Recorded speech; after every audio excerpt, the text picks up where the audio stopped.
యువత రాజకీయాల్లోకి రావాలి అని ముఖ్యమంత్రి చంద్రబాబు నాయుడు ఇచ్చిన పిలుపు మేరకు ఆంధ్రప్రదేశ్ కాంగ్రెస్ పార్టీ అధ్యక్షురాలు వైఎస్ షర్మిల తనయుడు రాజారెడ్డి రాజకీయాల్లోకి వచ్చారు. ఆశ్చర్యపోతున్నారా? యువనేత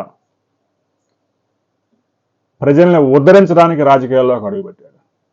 మూడో తరం వైఎస్ రాజశేఖర రెడ్డి కుటుంబంలో మూడో తరం రాజకీయాల్లోకి వచ్చింది.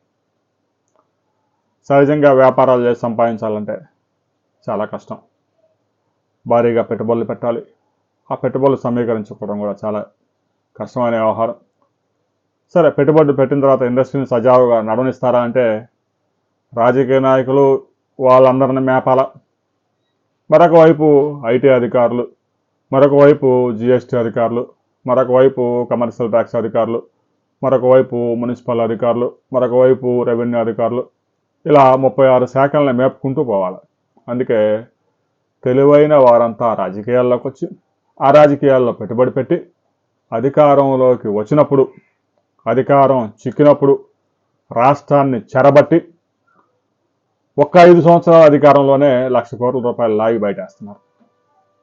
మరి వ్యాపారం పెట్టడం, బిజినెస్లు పెట్టడం, పరిశ్రమలు పెట్టి సంపాదించడం చాలా కష్టంగా కూడుకునే వ్యవహారం కాబట్టి రాజకీయాల్లోకి ప్రజాసేవ ముసుగులో దూరి బ్రిటిష్ వారి కన్నా కూడా ఘోరంగా దోచుకుంటూ ఉన్నారు.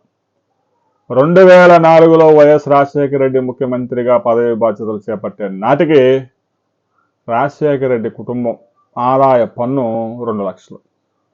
2009 నాటికి వైఎస్ చనిపోయే నాటికి జగన్ అక్రమాస్తుల కేసులు సిబిఐ ఈడీ తేల్చిందే 43,000 కోట్లు అక్షరాల. దాని మార్కెట్ వాల్యూ 1,00,000 కోట్ల పైనే ఉంటుంది. 5 ఏళ్లలో 1,00,000 కోట్లు సంపాదిస్తే గిన్నిస్ బుక్ రికార్డే కదా.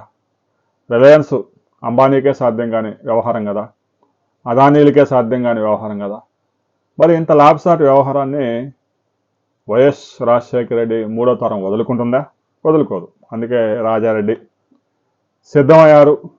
పులివెందుల్లో దింపడానికి షర్మిల ట్రైనింగ్ కూడా ఇస్తూ ఉంది. తాజాగా కర్నూలు మార్కెట్ యార్డులో ఉల్లి రైతులను పలకరించడానికి వెళ్తూ రాజారెడ్డిని కూడా ట్రైనింగ్ ఇవ్వడానికి తీసుకెళ్ళింది. మరి రాజకీయాల్లో ప్రజలతో ఎలా యాక్టింగ్ చేయాలనేది కూడా ట్రైనింగ్ ఇవ్వాలి కదా. జగన్మోహన్ రెడ్డి పాదయాత్రలో బుగ్గలు గిల్లడం, నెమరడం, వారు పెట్టిన ఆహారం తిన్నట్టుగా యాక్టింగ్ చేయడం, ఈ రకరకాల వ్యవహారాలన్నీ తెలిసి ఉండాలి కదా. అందుకే రాజారెడ్డిని కూడా రంగంలో దింపుతా ఉంది. ఎప్పుడైతే షర్మిల వెంటనే రాజారెడ్డి వెళ్ళి ఉల్లి రైతులను పలకరించాడో వెంటనే మనకు ఒక మహానాయకుడు రాబోతా ఉన్నాడు, ఆంధ్ర రాష్ట్ర భవిష్యత్తును మార్చబోతా ఉన్నాడు అంటూ ఛానల్స్ మొదలుపెట్టారు. రాజకీయాల్లోకి ఎవడు చదువుకున్నోడు రావడంలా, ఒక్క ఐఐటీలో చదివినోడు ఎవడన్నా ఆంధ్రప్రదేశ్ రాజకీయాల్లో ఉన్నాడా? తెలంగాణ రాజకీయాల్లో ఉన్నారా? ఐఐఎంలో చదివినోడు ఎవడైనా ఉన్నాడా? బాగా ఉన్నత చదువులు చదివిన వాడెవడు రాజకీయాల్లోకి అడుగే పెట్టడం లేదు. 7వ తరగతి ఫెయిల్ అయిన క్లీనర్లు, 8వ తరగతి చదివి నేను డిగ్రీ చదివానని చెప్పుకునేవాడు, జయంతికి వర్ధంతికి తేడా తెలియని జబర్దస్త్ నేతలు,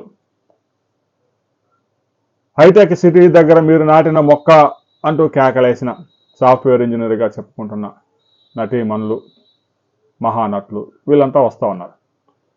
జనం కూడా ఒక 70% అయితే ఎవరు డబ్బు తీసుకోకుండా ఓట్లు అయితే వేస్తున్నారు. కానీ ఆ మిగతా 30% ఎవరైతే ఉన్నారో ఆ రోజువారి కూలీలు, వాళ్ళంతా ఆ ఓటుకు 2,000, 1,500 ఎంత వస్తే అంత పుచ్చుకుంటూ ఉన్నారు.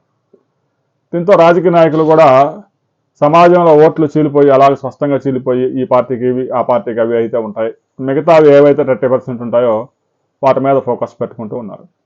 సాధ్యమైనన్ని ఉచిత హామీలు చిమ్మడం, ఎన్నికల్లో ఒక అసెంబ్లీ నియోజకవర్గంలో 50 కోట్లు ఖర్చు చేయడం, గెలిచిన తర్వాత ఆ పార్టీ అధికారంలోకి వస్తే మంత్రి పదవి, ఇంకా గొప్ప ఫ్యామిలీ అయితే పులివెందుల ఫ్యామిలీ అయితే ముఖ్యమంత్రి పదవి, అవకాశం దొరికితే 5 ఏళ్లలో 1,00,000 కోట్లు సంపాదించడం ఎలా అని నిరూపించడం, దాని మీద పుస్తకం రాయడం. ఈ విధంగా ఆ రాజారెడ్డి పరిపాలన ఫ్యాక్షనిజం అయితే ఇప్పుడు తరానికి తెలియదు కాబట్టి మరో రాజారెడ్డి అందుబాటులోకి వచ్చాడు. చంద్రబాబు నాయుడు పిలుపు మేరకు యువత రాజకీయాల్లోకి అడుగుపెట్టింది. మరి ఈ రాజారెడ్డి ఆంధ్రప్రదేశ్లో ఐసీయూలో ఉన్నటువంటి కాంగ్రెస్ పార్టీని షర్మిల రాజారెడ్డి లేపుతారా, లేదంటే రాబోయే రోజుల్లో ఆ కాంగ్రెస్ని వదిలేసి బీజేపీలో చేరతారా అనేది కూడా చూడాలి. ఆంధ్రప్రదేశ్లో కాంగ్రెస్ పార్టీలో నాయకులే ఉన్నారు కానీ కనీసం జెండా మోసే కార్యకర్త కూడా లేడు. మరి ఇలాంటి ఐసీయూ పార్టీలో వైఎస్ రాజారెడ్డి, రాజశేఖర రెడ్డి ఫ్యామిలీలో 3వ తరం అడుగుపెట్టింది.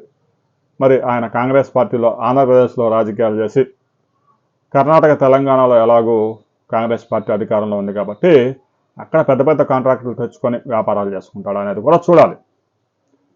ప్రజాసేవ 3వ తరం వాళ్ళు కూడా ప్రజాసేవలోకి వచ్చారు. మంచిది, ఆహ్వానిద్దాం. ఇక టీవీలో అదే పనిగా, సోషల్ మీడియాలో అదే పనిగా రాజారెడ్డి వచ్చాడు, ఆంధ్రప్రదేశ్ భవిష్యత్తు మారిపోబోతా ఉందంటూ పిచ్చ పిచ్చ కథనాలు. అసలు కాంగ్రెస్ పార్టీకే దిక్కు లేదు. ఆంధ్రప్రదేశ్లో వార్డు మెంబర్ గెలవడానికి కూడా బలం లేదు కాంగ్రెస్ పార్టీకి. శర్మలా తిరిగి తిరిగి అలసిపోయి ఉల్లిగడ్డ రైతుల దగ్గర పోయారు. ఈరోజు యూరియా రైతుల దగ్గర పోతారు. దానివల్ల ప్రయోజనం ఉండదు. ఎంతమంది కాళ్ళు గడిగి నెత్తిన చల్లుకున్నా కూడా తెలుగు ప్రజల్ని విడగొట్టి కాంగ్రెస్ పార్టీ పెద్ద తప్పే చేసింది. ఆంధ్రప్రదేశ్లో కాంగ్రెస్ పార్టీ లేవడం అంటే మనం చూడలేము, ఎవరూ చూడలేరు. రాబోయే రోజుల్లో రాజారెడ్డి కాంగ్రెస్లోనే ఉంటాడా, మరేదైనా పార్టీలో ఎదుగుతాడా అనేది కాలమే నిర్ణయిస్తుంది. రాజకీయాల్లో ఎప్పుడు ఏదైనా జరగవచ్చు కాబట్టి రాజారెడ్డికి మీ ఆశీస్సులు కూడా అందించండి. రాజారెడ్డి రాజకీయాల్లో ప్రవేశించడం పైన ప్రతి ఒక్కరూ మీ అభిప్రాయాలు కామెంట్ చేయండి.